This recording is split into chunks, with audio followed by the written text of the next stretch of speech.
Good afternoon, everybody, and welcome to day 3 of AR Dot Watch's coverage of Expedition Alaska.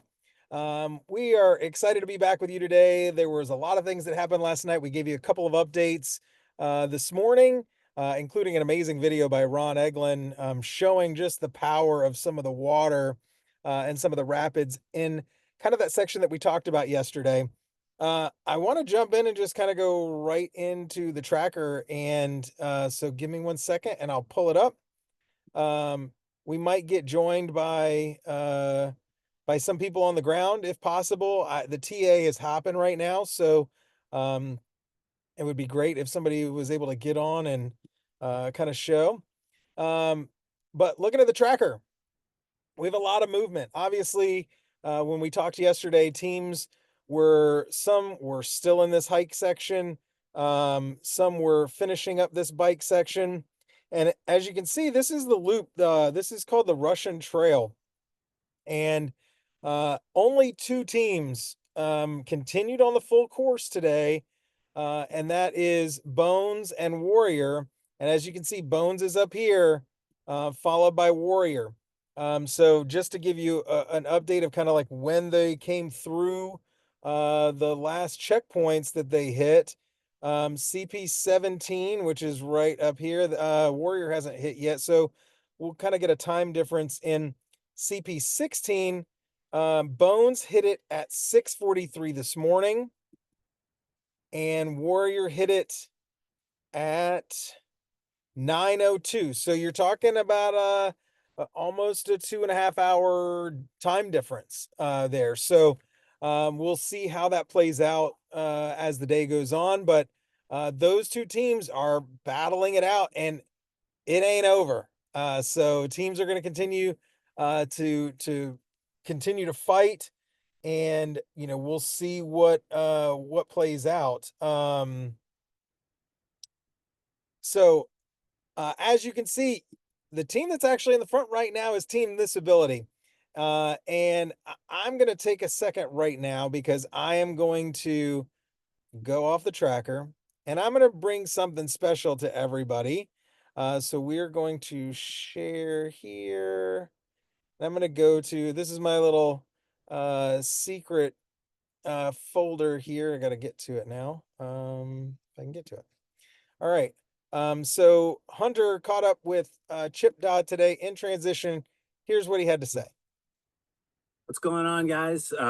Chip here from Team Disability, giving a quick check-in. We're here at TA4. We just got off the pack graph section, which was super fun, going down punchy little class 1 rapids.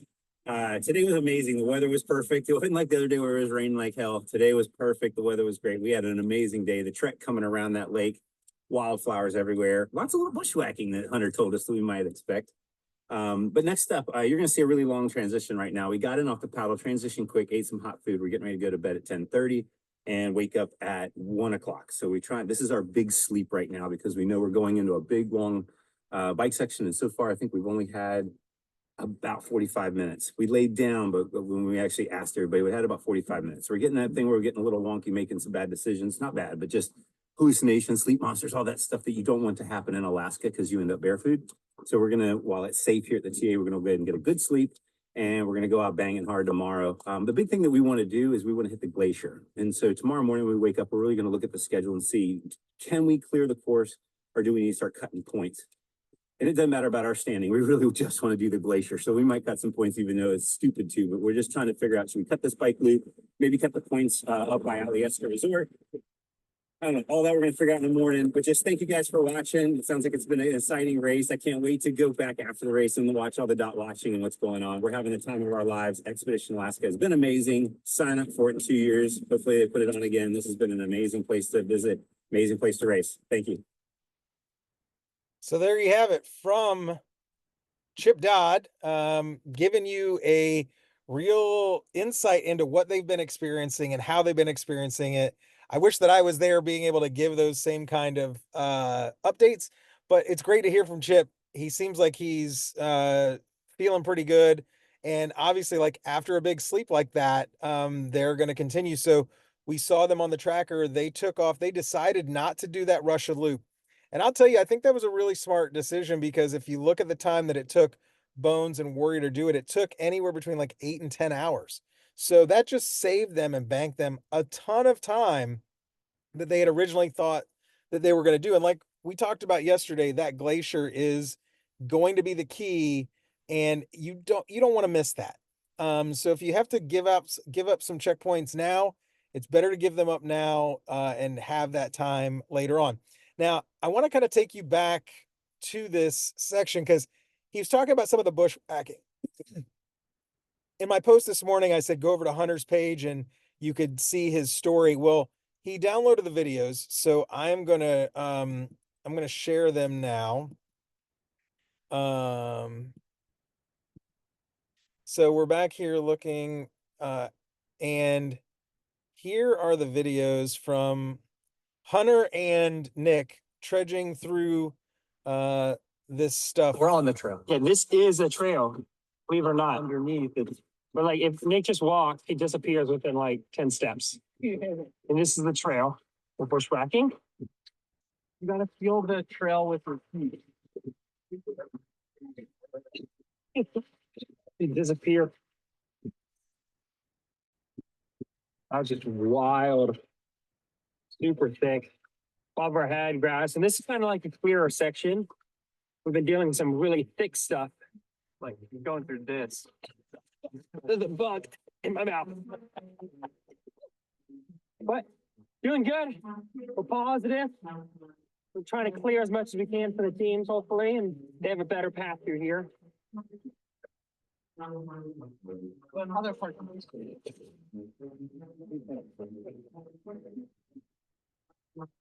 I think Hunter ate several bugs there. Here's another video from that section as well. Out here bushwhacking in Alaska. Do some thick stuff in the middle of the night. It's like it's clearing up. You can see a lake. Okay. It's surrounded by mountains all around us. So for those of you at home wondering what your teams were doing over the last 24 hours, that's what they were doing. And that's the kind of bushwhacking that you get in Alaska. So it's pretty epic and pretty amazing. We've got some posts that are going to go up this afternoon from Randy's photographs, and I'll tell you they're breathtaking. So I can't wait to share those this afternoon. We're hoping, let's see if we can get back here on the tracker. So it looks like the last two teams, which are 5060 Adventures and Fragile Flowers, have now started this last pack raft section right before the big bike. They trekked, they probably laid down on the trail and got some sleep last night. And then they continued on here this morning, and they're moving over to this TA where you can see that a lot of teams have gotten some rest. Mad Cow got there early this morning. Ron Eglin's, the Florida Extreme, the Breaking Butterflies, and Go Live Your Adventure all got there. Right, I think they slept at TA3 and then got up in the morning. We got Jeff trying to get in here, so let's welcome Jeff onto the show.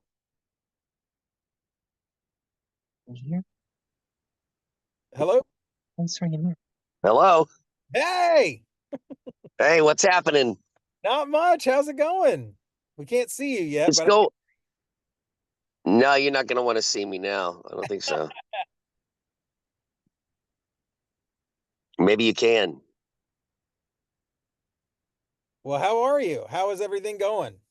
We're good. Well, yeah, we're just getting up from a nap. Nice. Nick and I pulled the night shift, so it's called the night shift, and it's probably the toughest thing to do as a volunteer at a multi-day race, and that is being up, while everybody else is sleeping and manning the race as it's going along. So it's the night shift. So Nick and I had night shift duty last night. Yeah, I just shared. Hunter had a really awesome interview with Chip, and then I shared Hunter and Nick's bushwhacking videos from his story. to kind of give people an idea at home of what they were going through in that section around Crescent Lake. Um, Yeah. and so now, Jeff, I touched a little bit on the Russian Trail, but can you tell me kind of what that is like and why teams are dropping it?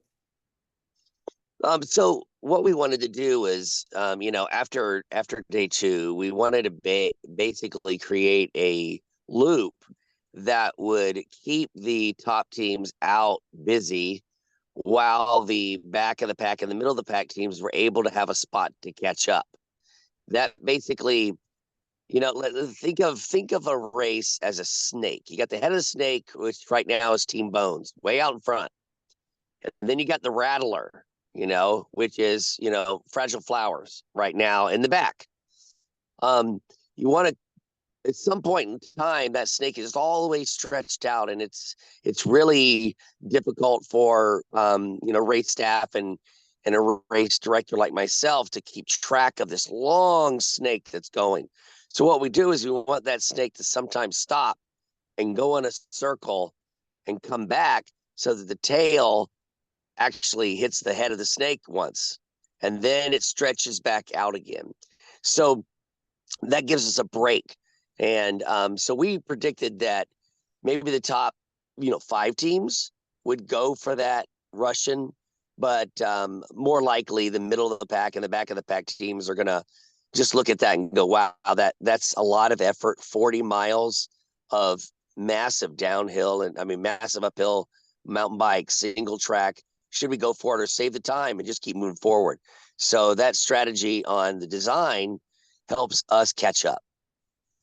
Yeah, and I'll tell you, Team Bones, they took about 8.5 hours, I think, maybe 9 to get through that. So, um, Yeah. if you're a middle or back of the pack team, you're probably slower than that. And I mean, even Chip, that video was taken before they took their nap, and clearly they decided to skip that because the best thing about this, one of the best things about this race is the glacier at the end, right? And if you Yeah. don't give yourself enough time to be able to enjoy that and experience that now because you're just chasing a couple points. So I think it was a smart move. And I think that's one of the things that people love about adventure racing is that you get to see some of the top teams, even if you're a mid to back of the pack team, as well. So, um, sorry if you hear the sirens behind me. I'm in downtown DC and there's somebody Nice. important here visiting, and so there's all kinds of police escorts. Um, so so you've got some teams that are still in transition, probably getting some sleep in that controlled environment. It looks like Fragile Flowers and 5060 just got on the pack raft in between TA 3 and 4. Yep. So tell us about this next bike section and what people can expect. All right. So probably the most famous mountain bike trail in Alaska, and there's not many, that is in Alaska, is the Resurrection Trail. It was featured in the 2015 version of Expedition Alaska, and it's just basically a 45-mile point to point through the Resurrection Pass. And it contains a giant waterfall, which is where one of the checkpoints is located. And then there's the pass itself. So you're coming up from one valley, which is where we are right now, and you're going up over the pass. And then if you've ever mountain biked, the best part is bombing downhill. We always talk about, bombing downhill. That was so awesome. It is 12 miles of bombing downhill. Oh, what do we got? Team. Oh, yeah, go talk. I see what. Hey, let's go. Hey, see, we got Can you Team see, Doug? I can. There you go. Team Live Your Adventure leaving, and Mad Nice. Cow's leaving the same time. Nice. Say hi, Mad Got you on Cows. live here. Say hi. Yeah. Best biking in Alaska. That's cool. They were leaving at the same time. Yeah, that'll be great. To have a little bit of company and That's good. They got some warm food, they got a little bit of sleep, and now they're heading out. Yep. So it'll be fun to see. Everybody's kind of excited about this bike ride because a lot of them are skipping that Russian Lakes section because it's not super iconic. Like it's still a great single track in sections, but this Resurrection is like the best all of Alaska. So it'll be cool to hear the stories of them riding that downhill. I shared the videos that you had of your bushwhacking and eating bugs. So Yeah. you didn't need anything at the transitions because you had enough. No. I didn't need any transition food. I just ate bugs every like 30 seconds. It was so many. So did you get a chance to talk to a lot of teams? How are they feeling? Overall, morale's pretty good. It's like they're coming off a cold paddle, so that's always the toughest time to talk to them when they're like freezing. But they had so much fun this paddle section, which was interesting. The lead teams came in like Bones and Warrior, like, man, that's a pretty tough paddle section. There's some kind of scary sections, and then all the other middle and backpack teams came and it's like that was so awesome. It was super chill, like it wasn't scary at all. It was just interesting to see the flip, maybe because the leader teams are trying to find the fastest and the best route, and that typically means the route with the most flow, which could be the most dangerous. Well, that's the only thing I can explain, or just a different outlook of the backpacks. Like, oh, this is amazing, just so much fun. Well, it looks like a beautiful day out today. They got some yeah, sun, and hopefully it'll stay that way, and they can stay dry for a little while. Yeah, hopefully. Yeah, that was a great video with Chip. I shared that at the beginning of this. I think that's always good for people to be able to hear from their teammates. So, there's no real other major updates. We're gonna catch up with you guys tonight at 8 o'clock. And everybody should be in the middle of the Resurrection Trail at that point. Yeah. I hope, and then we can touch base a little bit more. But I'm glad we got to say hi to you guys and kind of see a couple teams. And anything else that you want to share? No, I think this next 12 hours or so, 12 to 20 hours, these teams are just going to be on this long bike ride, just putting their head down, biking away. So it's still going to take the lead teams possibly like 14 hours to bike from here to the next TA. In the back of the pack, it's going to be talking about a whole day until they get to the next TA. So it's kind of like, all right, they're on their own. They packed a bunch of food and gear, and there's a little town they bike through, Hope, at the end of the Resurrection Trail. If they time it right, there's some restaurants and some gas stations there, so they can kind of resupply and chill out. And the cool thing is there's all these remote shelters, like cabins along the way on the Resurrection Trail. So they can, if they're really feeling bad, they can crash in there. There's a fireplace, there's little bunk beds, and they can sleep on the way, pretty protected. And a really cool thing is all the cabins are like the most picturesque, beautiful lakes always, or like on top of the pass. So it's just like, I would want to just chill out there for like a whole day if I could. Right? If you weren't in the middle of a 5-day race, right? That's true. But just make it a 6-day race. Right. Chill out for a whole day. All right, Hunter. Well, thanks. And everybody out there, like, let's continue to tune in tonight at 5. I'm going to share, or sorry. At 5, I'm going to share all of the amazing pictures that Randy has posted. I'm probably going to just put together a reel because they are just spectacular. And put them all out there. And then we'll be back on at 8 o'clock live, and we'll discuss where people are, what they're doing, how they're feeling, and maybe go a little bit more in depth about what it's going to take to get through this long 14, 16 hour bike section, right? Because some of you at home are sitting there thinking, I haven't even done a race that long, and this is a leg that's going to be that long. So we'll touch base on that tonight. Thank you guys for tuning in this afternoon, and we'll share with you guys tomorrow. So see you later. See ya.